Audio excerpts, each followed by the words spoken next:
exciting week for some in the building because Tuesday is Election Day. Welcome to this week's edition of Mustang TV News. I'm Katie Janis. This means for some seniors, it's finally time for you to vote. For some, deciding on who to vote for or where to start is stressful. Early voting began on October 13th and ends on Monday, November 2nd. Election Day is then on November 3rd, and you can vote from 6 a.m. to 6 p.m. in Kentucky. In this year's general election, we are not only voting for the president and vice president, but also a U.S. Senate seat, and who will represent us in Frankfort and on the McCracken County School Board. Remember, due to Tuesday being Election Day, we are out of school. This year, our culinary arts teacher, Miss Woodruff, was nominated for Kentucky's Teacher of the Year. We interviewed her and two of her students to get their perspectives on her nomination and her impact on them. I was really surprised when I was nominated for Teacher of the Year. When I got news that I made the top 24, I was just astounded. Ms. Woodruff talks about what she does at the school and opportunities they have because of the program. And we have so many students that take our culinary classes and start with foods and nutrition and go all the way through Culinary 2 and even do culinary co-ops and internships. We started the internship program a few years ago with Sarah Bradley, the owner of Freight House, and you may have seen her on Top Chef. She won second place. But she takes a female student every year to be an intern, and right now we have Gracelyn there. We talked to Gracelyn about her internship.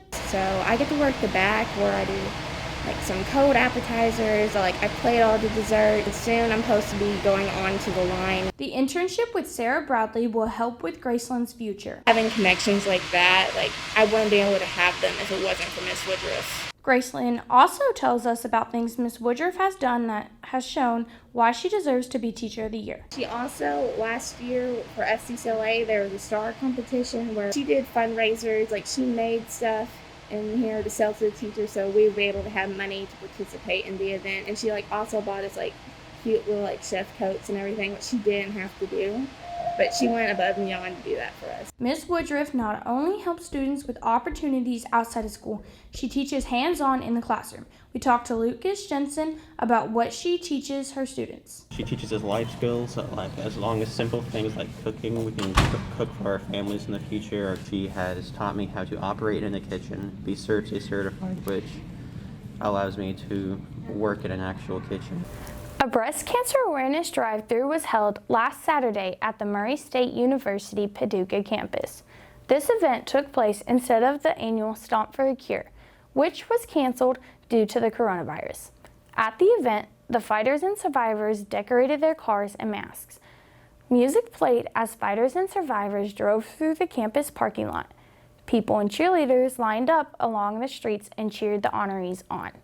The participants received swag bags and free to-go meals from Texas Roadhouse.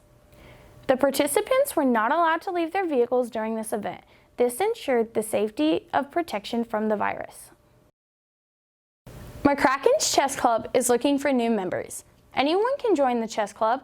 Ms. Dossett, the club's coach, said their first meeting was on October 21st.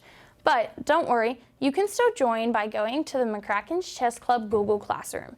The code is TE6APRN. Because of COVID-19, they are doing virtual tournaments. They will begin playing on chess.com while using Zoom to see their competitor. If you want more information, talk to Ms. Dossett in House 5. On our first episode, we showed you a day in the life of an in-person student at McCracken. However, almost 20% of our students spend their days at home. Virtual Mustang TV News' Elliot Emerson takes us behind the scenes for a day of the life of a virtual student. Everyone remembers what it was like towards the end of the 2019-2020 school year when classes first started going online. We all know that was a time of confusion for both students and teachers. Coming into this year, things have been different and better for virtual students. Life for virtual students is generally the same week by week. For me, it consists of waking up at the start of the school day, checking Google Classroom and my student email for important announcements, and then working on assignments until school lets out. This process is repeated every day, and it feels the same as being in person, as students are still held accountable for making sure that work is turned in on time and making sure they keep their grades up. The blood drive this year will take place in 2 sections. November 12th for houses 1, 2, and 3, and houses 4 and 5 will give on December 11th. Students who are 16 or older will be able to participate in giving. Biomed students will be coming around to your second periods to sign up for those who are interested in giving. It is super important to give blood this year because of quarantine. There was a huge lack of people who were giving during the quarantine, so there's a huge need to give blood this year, and I really encourage you to give blood if you can. Those donating blood will have their temperature checked before entering the drive and receive a free COVID antibody test. If seniors plan to start college for the 2021 school year, then they should start applying now. Make sure to email your house counselor about each college you applied to so that they can send your high school transcripts to the universities. Seniors need to remember that each college has different scholarship deadlines. Keep these dates in mind so you don't miss important opportunities for scholarships. More information about specific scholarships can be found on the senior blog. Homecoming this year is going to be a little different. Although we aren't having a homecoming dance this year, we are still going to elect a homecoming king and queen.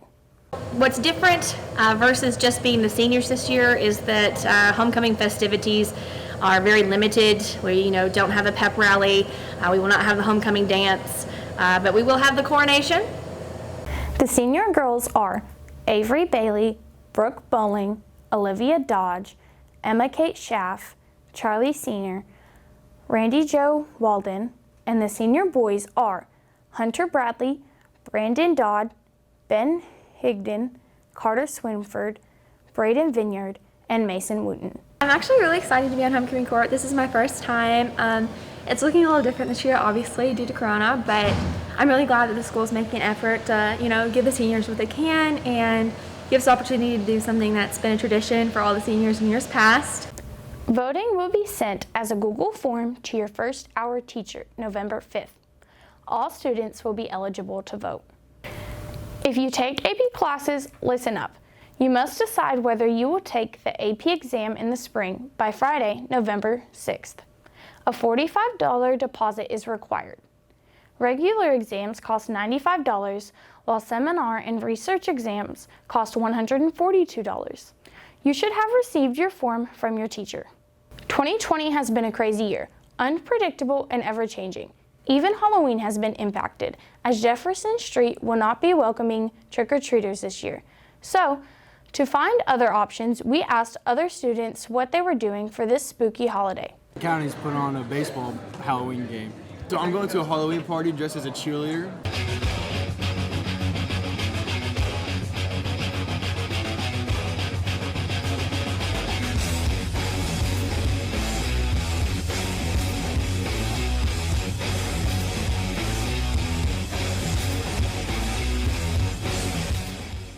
The Mustangs volleyball team won the region this past week. They beat Paducah-Tillman for the championship. To get to the final game, they beat Marshall County and Hickman County. The Mustangs now move on to play in the state tournament next week. The Mustangs football team had a tough 21-14 loss Friday night against Henderson. Due to COVID-19 regulations, this week's game against Paducah-Tillman has been canceled. The Mustangs' next game will be against Graves County November 6th at home. The Graves game is also the homecoming game and the last game of the season before playoffs. Come out and support the Mustangs next Friday night. This year's MCHS women's soccer team won the district and lost in the regionals. They also were the district tournament winner, beating St. Mary 4-0. They went on to play Murray at regionals and lost 3-4 in overtime. MCHS senior Olivia Bogacek was awarded MVP for the district. Olivia Bogacek, Hillary Hollowell, Haley Arnold, Carson Allard were all on the regional team. The MCHS men's soccer team ended the season after playing Davies County at the state tournament, losing 1-0. They won first place in the district tournament, beating St. Mary 4-0, and also won first place at the regional tournament, beating Marshall County 2-1. The Region 1 team consisted of Caleb Madison, Jackson Miller, and Reese Bodie. Team 2 was Dylan DeWeese and Max LaFont. Hayes Parrish was also awarded an honorable mention. Overall for the season, they had 11 wins and 3 losses. The MCHS cross country team will have their state championship match today, right outside of Lexington. The women's team won region runner-up after Davies County won first.